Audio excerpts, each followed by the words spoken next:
नमस्कार शेतकरी बांधवांनो, संदीप कृषी सेवा केंद्र यूट्यूब चॅनलवर आपलं मनापासून स्वागत आहे.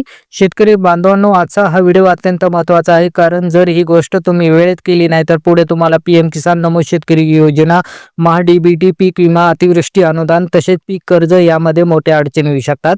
मी आधी स्पष्ट सांगतो, फार्मर डिजिटल आयडी हा आता शेतकऱ्यासाठी बंधनकारक होत चाललेला आहे. आजही महाराष्ट्रात अनेक शेतकरी असे आहेत ज्यांनी अजूनही फार्मर डिजिटल आयडी काढलेला नाही. काहींना वाटतं की आधीही पैसे मिळाले पुढेही मिळतील, पण शेतकरी बांधवांनो, आता शासनाची संपूर्ण यंत्रणा डिजिटल होत आहे. फार्मर डिजिटल आयडी म्हणजे काय? तुमचा 7/12 उतारा, तुमचं बँक खाते, ही पीक पाहणी, तुम्ही कोणतं पीक घेतलं आहे आणि शासनाच्या सर्व योजना, हे सगळं एका आयडीशी जोडलेलं असतं. म्हणजेच उद्या शासनाकडून जर कोणतीही योजना आली तर ती थेट फार्मर डिजिटल आयडीवर आधारित असणार आहे. आता लक्षात ठेवा, जर तुम्ही फार्मर डिजिटल आयडी काढला नसेल तर पीएम किसान योजनेचा हप्ता मिळणार नाही. नमो शेतकरी योजनेचे 2,000 अडकू शकतात. महाडीबीटीचा अर्ज करता येणार नाही. अतिवृष्टी नुकसान भरपाई खात्यात येणार नाही. पीक विम्याचे पैसे अडतील. आणखीन एक महत्त्वाची गोष्ट, पुढील काळात जर कर्जमाफी झाली आणि त्यानंतर तुम्हाला नवीन पीक कर्ज घ्यायचं असेल तर बँक देखील फार्मर डिजिटल आयडी मागणार आहे.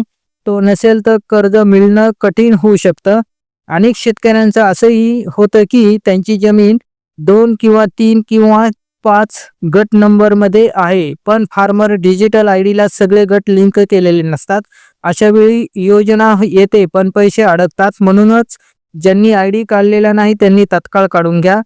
ज्यांनी काढलेला आहे त्यांनी सगळे गट नंबर लिंक आहेत का ते तपासा. शेतकरी बांधवांनो, शासन पुढे कोणती योजना असो, पोकरा योजना असो, महाडीबीटी असो, पीक विमा असो किंवा थेट आर्थिक मदत असो, फार्मर डिजिटल आयडी शिवाय काहीच मिळणार नाही. ही वस्तुस्थिती आहे. म्हणून वेळ न घालवता आजच तुमचा फार्मर डिजिटल आयडी काढा आणि भविष्यात येणाऱ्या अडचणी टाळा. जर तुम्हाला ही माहिती उपयोगी वाटली असेल तर व्हिडिओला लाईक करा, चॅनलला सबस्क्राईब करा आणि ही माहिती इतर शेतकरी बांधवापर्यंत नक्की पोहोचा. अशाच महत्त्वाच्या आणि विश्वासार्ह माहितीसाठी संदीप कृषी सेवा केंद्र यूट्यूब चॅनलला सबस्क्राईब करा. धन्यवाद. जय जवान जय किसान.